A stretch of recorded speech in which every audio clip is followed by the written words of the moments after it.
In the olden days, a pirate looked like this, and he stole treasure, jewelry, gold, and silver.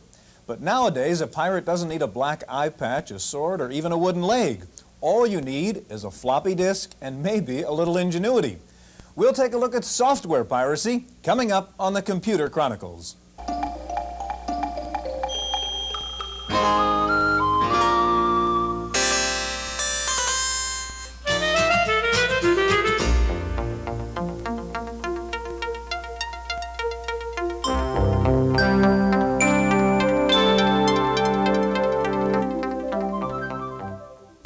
The Computer Chronicles is brought to you in part by McGraw-Hill, publishers of Popular Computing, the magazine that gives readers an understanding of the technology and applications of microcomputers and software in office, home, and classroom.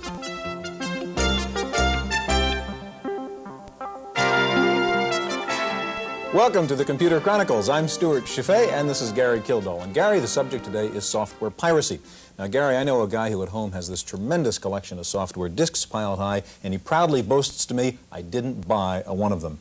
Now, from your perspective as somebody in the software business, how serious is the piracy problem? Well, Stuart, it's a very serious issue. The problem is that as a software producer, you can't tell how much you're going to sell versus how much is going to be stolen. And as a result, the prices just go up to take care of that difference. Now, if we can control piracy, then we can control the customer base that we're working with, and we know how many we're going to sell, and as a result, that the industry will stabilize at probably a lower price level, much like the record industry. So I think the issue right now, in terms of mass marketing of software, is just how much can you control in terms of the piracy issue. Okay, on today's program, we're going to meet a software pirate. We'll meet somebody who sells a utility that helps you defeat copy protection. We'll meet a lawyer who raided one of the largest pirate groups here in the Bay Area, and we'll talk to a software company executive. Now, some people say one of the problems with piracy is that software is so expensive in the first place. Why is it so expensive? We have a report. Behind much of the discussion about the rights and wrongs of piracy is a recurring question. Why do software programs cost so much? What can possibly justify the $500 price tag on a floppy disk that took a few minutes to duplicate? In fact, except for the box it comes in, it looks like any other floppy disk. But for the publisher, the production costs of that disk are easily measured. The biggest expense, of course, is in programming development. A top-category word processor can take a year and a half of development time, relying on a team of over 60 people. The development team shares activities, source code development, screens and help systems, and instruction manuals are all interdependent at various stages. Prestigious software houses also stress their documentation and on-screen tutorials, all part of extensive customer product training. The impetus for the product's design comes from a large marketing department. Advertising, package design, and merchandising devices add another expensive layer of cost. And when you add the extra costs of disk reproduction, typesetting, printing, and distribution, the overall cost of getting the program to the customer rises to several $million. To an advanced user who buys software by word of mouth or by trying out a friend's copy, the elaborate ad campaigns and customer coddling may seem like overkill.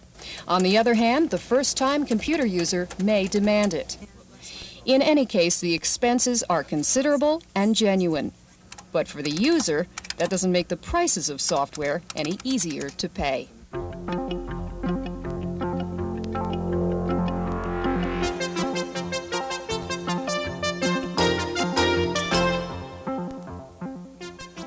With us now is Mark Pump. Mark is the president of AlphaLogic Business Systems, makers of a utility called Locksmith that helps you copy software. And next to Mark is Smith McKeithen, vice president of Activision, a company which makes software and probably would rather not have it copied. Gary? You know, Stuart, there is a difference between the audio and video dubbing or copying business, I suppose, and software in the software industry, because the 20th copy of a program or data is just as good as the very first copy. Now I think of something like Activision as really being in the ROM cartridge business, but I guess you've moved away from that. How do you view the whole piracy issue from Activision's standpoint? Well, Gary, the issue of piracy is one of our intellectual property being essentially ripped off by people who haven't put the intellectual or financial investment into creating that. It takes from 1,500 to 2,000 hours to create a piece of quality software. And that's an investment just like the investment that an author makes in writing a book, or a producer or director makes in putting on a movie. And when someone takes that product and copies it and tries to market for cents on the dollar, it means that the creator of the software, such as a David Crane in our business, is working for nothing. Well, do you differentiate then between someone who's going to copy and then resell versus someone who's going to copy and give to their friend? Or no, I don't make any difference between the two, because I believe that both people suffer from essentially ethical blinders. It's as if I took a Porsche that I never wanted to drive, but I slipped it past a security guard. Now, even if I didn't drive it, or if I gave it to a friend, that would be stealing. And that's the same thing that happens to a company like Activision when someone uses its software in an unauthorized manner. Okay, now, Mark, from your side, don't users sometimes have a legitimate need to make copies of a program? Yes, without a doubt, the user has a legitimate need to make a copy of a program. If he's using his original copy and for some reason the copy becomes unusable, he's left without a program that his business might very well depend on for its day-to-day operations. Being without the software is in many ways being without an important part of his company. Well, it seems like there's also just the very basic need that some people have in taking a diskette and copying it over to hard disk. It's a very simple operation that you need to do a lot of times, say, on an IBM PC. Yes. Okay, now tell us about Locksmith. What does it do? Well, Locksmith is a program that makes an identical copy of the original disk. Unlike what you might have heard about breaking a piece of software, breaking the protection, which involves removing the protection, and in most cases removing any serial numbers and copyright notices that the software contains. Locksmith makes an identical copy, retains the protection, it retains the copyright notices, retains the serial numbers. It makes an identical copy, an identical protected copy of the original piece of software. Okay, now Mark, I think you have here in the Apple a piece of software which we don't want to identify, but you're going to show us this piece, you're going to make a copy of it with Locksmith, even though we otherwise could not make a copy of this disk, right? Yes, Locksmith, because of the way it works, it is not a very fast utility. It takes between 8 and 10 minutes to make a backup copy of a piece of software. This does not easily lend itself to the pirate who needs to make copies much faster. Typically, the pirate, for this reason, will break the software. Still, an 8-minute backup is, for many people, a lot cheaper, I guess, than going out and paying the extra $40, right? Well, that, yes, it is, of course, used for that. The idea of the backup diskette is you make one backup, store the original away, and use the backup. When your backup becomes unusable, you have the original to make another backup copy. Isn't that the real issue, that if you could control the use of, say, Locksmith, then then it would be the things would be a lot better. You say, well, this is only used for backup purposes, not used for distribution of additional software. So some people would say the Locksmith would be, say, a pirate's tool for copying software. What would be your view of that? Well, in our advertisements and, in fact, in the manual, we encourage users to use it only for legal purposes. Of course, there are people who use it for pirating, even though there are much better ways to pirate software than using Locksmith. Okay, show us how you'd make a copy of this uncopyable disk then. Basically, you identify the disk drive that your original is in, the disk drive that your copy diskette is in, the range of tracks that you want to copy, a few other questions answered, a prompt here to insert the disks, and it starts copying. Now, that seems awfully easy, Smith, from your point of view. How do you react to a product like that? Well, the problem with a product like this is that this kind of product just facilitates people getting into intellectual property and stealing it. It makes it much too simple for them to do it. And if, in fact, a user of, say, one of Activision's products has a problem with this product, he only need call us on an 800 toll-free line or send the damaged product in and we'll replace it. We have a year-long warranty on our products. We stand behind them. We receive over 3,000 pieces of mail a week from people who use Activision products and want to know about upcoming products. And these people have formed a bond with us, which we will not ignore by not giving them good service. And all the responsible software manufacturers follow that same trend. So there's no need for a product like this in the event of someone having a damaged product that they want to use. Well, again, I think it goes back to the issue that maybe the software providers, people who write the software initially, aren't really allowing for the possibility of a backup for a legitimate user. At least I've run into that particular problem myself, that we go back to the diskette over the hard disk. There's programs I just simply can't use because I have no way of getting them onto a hard disk system, which is where all my programs are located. But have you talked to the manufacturer about that? Well, sure. And then they say, well, they have no way of controlling the distribution of that kind of thing. A backup, again, opens up the possibility of illegitimate copying. Well, there may be a tension in the system, but the problem is that a product like this and the wide use, the wider than we like to have use of illegitimate copies, really can, in the long range, spoil the production of creative intellectual product for everybody. Absolutely. And that's a zero-sum game. Well, Mark, what about that? I mean, do you have any feedback on how your product is in fact being used? Well, without programs like Locksmith, pirating would in fact still exist.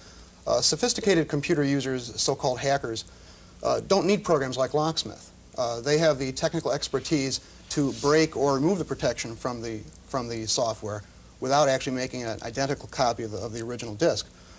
I'd say that's true for real dyed-in-the-wool pirators, but I think that I've experienced this myself because I have a 15-year-old son who is involved. Now, I tried very hard to keep him from copying software, and he's very good at that, but I see a community of say, relatively unsophisticated users of that age group that do some copying, and I don't think in many cases they would be doing it if they didn't have programs available to unlock some of these things. Well, one of the largest users of Locksmith is schools. Educational software is not cheap, and teachers feel reluctant to take their only copy of an expensive piece of software, put it in their students' hands, and allow it to be either stolen or damaged by sharp objects, magnetic fields, what have you. Most schools that buy Locksmith use Locksmith to archive. They make a backup copy of the original, archive the original, and let the students use the backup copy.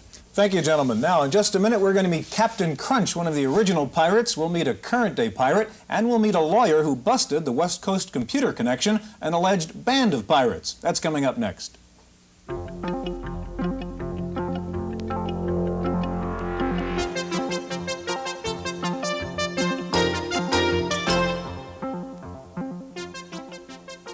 With us now is Captain Crunch, whose real name is John Draper. John was called a pirate when that referred to stealing long-distance telephone calls rather than software. And sitting next to John is Neil Smith. Neil is a partner in the firm of Limbach, Sutton, and Neil might be called a pirate buster these days. Gary? You know, John, I guess the phone phreaking of the 60s is sort of the computer hacking of today's date. And you were, I guess, what they'd call a phone cracker, and you'd got into the system and so forth. I guess you'd be considered a pirate in those days. Now you've moved into being a software vendor now. You're author of Easy Writer. You're working on a lot of Mac software. How do you feel about software piracy? Well, it's definitely a problem, and the problem is probably because of the very high cost of software. And the reason for that, of course, is that programmers can't work for nothing, and the cost of development is very, very high. And with that in consideration, this is the reason why a lot of programmers are reluctant to come out with good software. Freeware seems to be the best way to go all around. It eliminates a lot of the problems caused by the copy protection thing. Now, freeware has the problem of the support around it, though, also. Right, exactly, and you must really support the product in order to come out with freeware. It takes a lot of dedication. And only for those people that mail in their $20 or $30 checks will get the support and the licensing to run the program. Neil, would you agree about this problem of expensive software? Well, I think we have somewhat of a chicken or egg problem, because if you look at the marketing of software, you'd find that one of the reasons software has to be marketed so high is to recoup those high development costs, the amount of money it takes to develop that software in order to get good software that has the bugs worked out. Or even a reasonable ad campaign. Well, that's right, to do that. And if the manufacturer could count on everybody who uses programs buying one, that cost could drop dramatically. And I think in many cases we're fooling ourselves in blaming the high price, because in many cases, if that could be spread out, everybody would buy one. It would be very much like records, perhaps $10 a piece, rather than quite a bit much more. Neil, we've been trying to get a handle on the volume of this problem, and you happen to have a catalog there from the West Coast Computer Connection. Show it to us. Right, let me show you this. This is one of the more brazen operations. This is a multi-page catalog listing just scads and scads of titles of pirated software, documentation, including some of the cracking programs, and Locksmith. It's interesting, Locksmith is on both sides of these. They have a problem with their proprietary software being pirated as well. Okay, what was the West Coast Computer Connection doing, and what happened to them? Well, what they were doing was they were marketing mail order. They were making contacts not through bulletin boards. This was a few months ago. Not through bulletin boards that we knew about really, but through the advertising and through the marketing catalogs being distributed. And what we did there, it turns out this happened to be, and I'm not saying everybody's going to get by so easily, but it happened to be some juveniles, and because of the concern about that, we really went over and visited them and explained the seriousness of this, and they agreed to cut it out. We have a written agreement from them that they would discontinue it. The remedies under the law are much stronger, and we may want to talk about that. Thank you, gentlemen. We'll be back in just a minute. As we heard, some people suggest that if software were cheaper, then there wouldn't be the motivation to have piracy. Wendy Woods took a look at that idea. Overlooking the San Francisco Bay, and here in this little garage, is one of the most revolutionary software businesses in the United States. Welcome to Headland Press.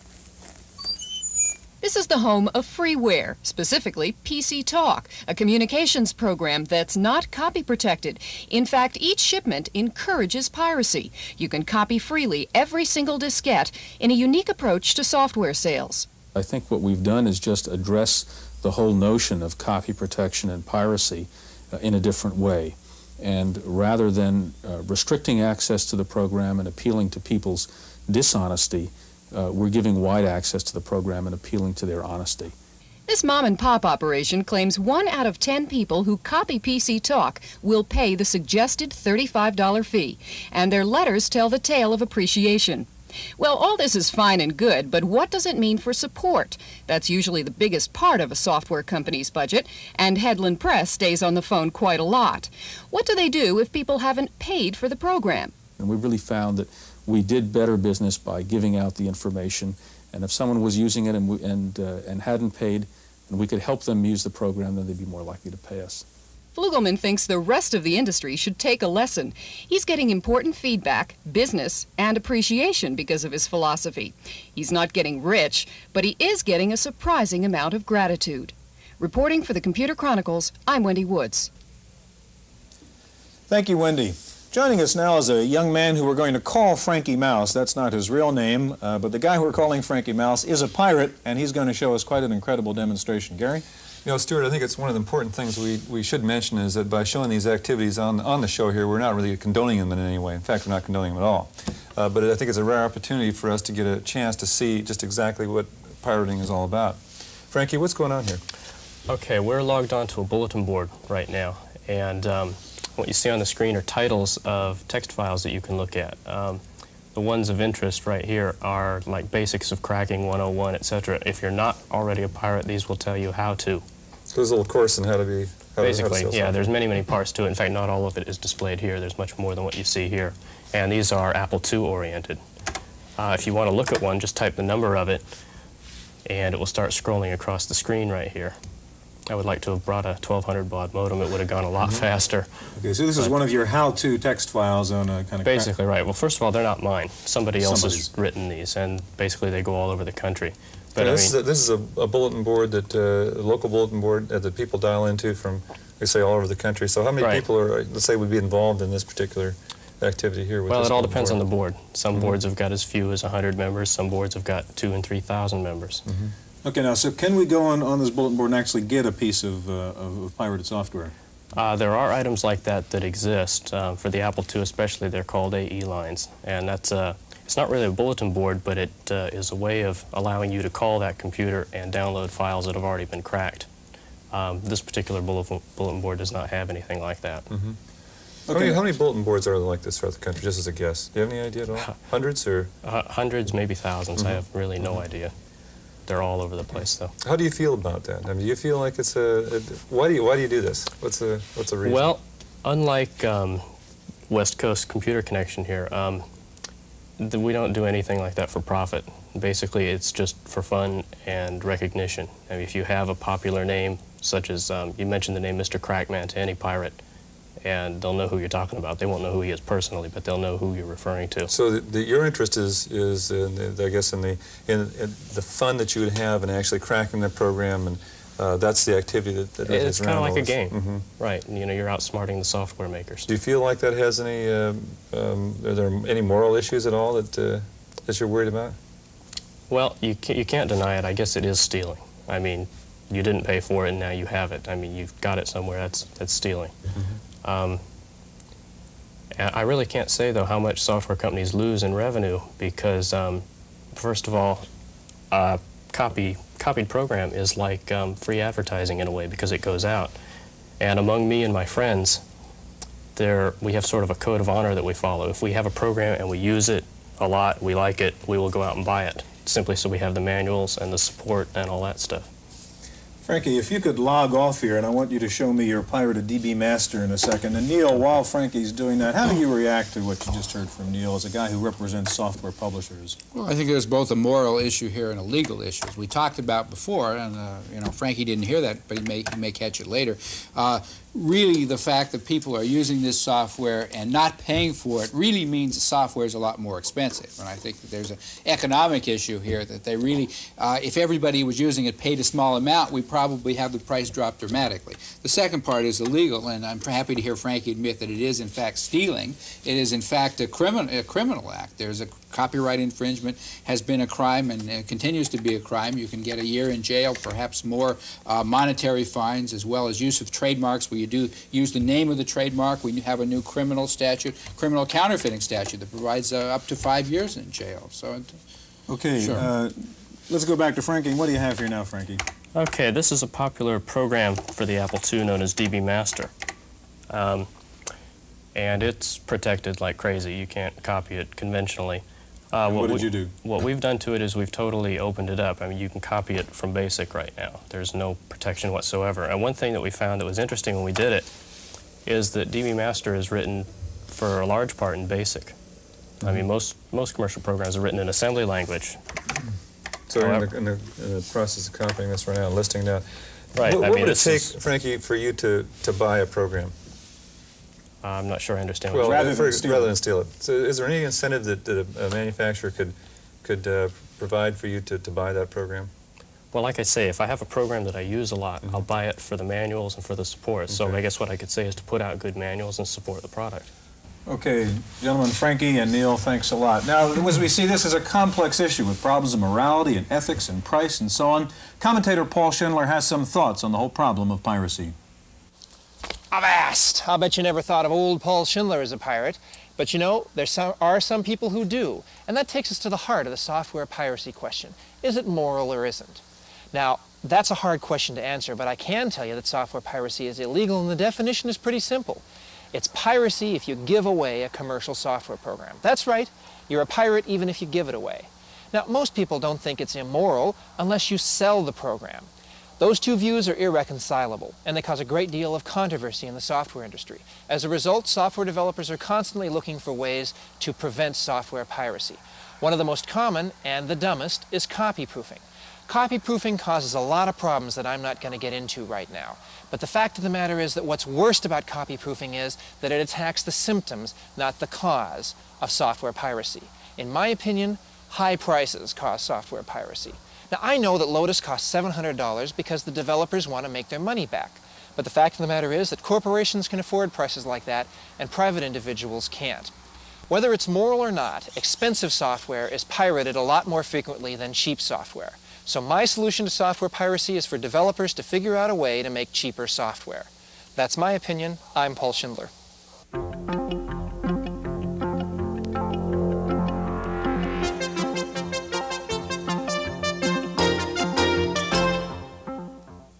In the random access file this week, imagine it's April 15th, almost midnight, and instead of rushing down to the post office to drop in your tax returns, you simply turn on your modem and download the old 1040 to Uncle Sam. The IRS says it is looking into electronic tax filing, including sending in a return on a floppy disk. One IRS analyst said he thought there could be electronic filing within 5 years.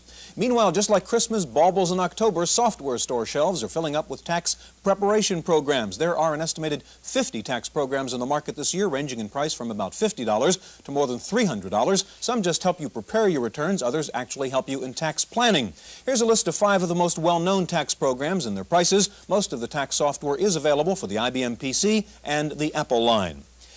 The IRS, by the way, has cracked down on the rules regarding tax deductions for home computers. Under the revised law, you can only take the full tax deduction for your PC if you use it at least 50% of the time for legitimate business purposes. And using your computer to analyze personal investments will not count as part of that. Best to check with your accountant. Well, along with electronic tax filing, electronic job finding is growing. There are now 5 online job databases in the country. Business Week magazine says employers are warming to the efficiency of doing online searches for prospects, since they can add or subtract qualifying criteria and so narrow or broaden the pool as needed. American computer manufacturers are poised for the impending invasion of the Japanese MSX computers, but no one seems too worried. Most analysts seem to think the Japanese PCs will offer too little, too late. MSX machines were introduced in Europe late last year and have so far received a cool reception. How about a warm reception for our software reviewer, Paul Schindler? If you don't recognize these moves, you probably never played pinball. Now, I'm not talking video games here, I'm talking the real thing. A little steel ball moving down through a gadget-filled field. You know, I can still remember the first time I found out that real pinball players deliberately bumped the game and felt the rhythm of the tilt detectors in order to try to avoid a tilt. Now, why am I telling you about all this? Because the true pinball experience has been captured by a game called Night Mission Pinball. Now, this is not one of those games where you get to design the pinball game. The basic design's locked in. But while you can't install things just where you want them, you can control every other aspect of the game. Ball speed, friction, kicker power, bonus points, bumper resilience. I still remember at MIT, whenever people would start winning too many games, they'd deaden the bumpers. Talk about realism! When you start Night Mission Pinball, you see quarters on the screen dropping into a slot. And you can bump this game. But if you bump it too hard, it tilts. This is the finest simulation of a physical game I've ever seen. Hats off to SUV Logic, Champaign, Illinois, the people who, for just $40, bring you Night Mission Pinball. For Random Access, I'm Paul Schindler. Commodore says it will lay off more than 500 workers from its plants in Pennsylvania and California. Commodore says inventories are high, due in part to slower than expected Christmas sales. Hewlett-Packard reportedly will be coming out with an upgrade of its Model 110 portable. The new version will feature a 24-line display, 512K of RAM, and a price tag under $2,000. It reportedly will not come with bundled software in ROM. Software Access International just completed a survey of computer users to see what they do with their computers. Results: an average user spends 12.2 hours a week with his PC, and about half of the time is spent on work, the other half on games. There's a new game out called COMEX, the Game, by the Commodity Exchange in New York. It's a sophisticated simulation of real commodities trading where money can be made and lost real fast. The exchange says it is selling the software in the hopes that users will then move from the game to the real thing. Finally, you've seen those personals columns in the newspaper, you know, single white male, Sikhs, etc. Well, you guessed it. New York Magazine, the famed repository for the cryptic lust-wanted ads, has a new electronic mail network called XNet. It is essentially a personals bulletin board in which New Yorkers can post their desires for dates. XNet says about 300 hungry hopefuls have signed up for the service. That's it for this week's Computer Chronicles. We'll see you next time. The Computer Chronicles was brought to you in part by McGraw-Hill, publishers of Popular Computing, the magazine that gives readers an understanding of the technology and applications of microcomputers and software in office, home, and classroom.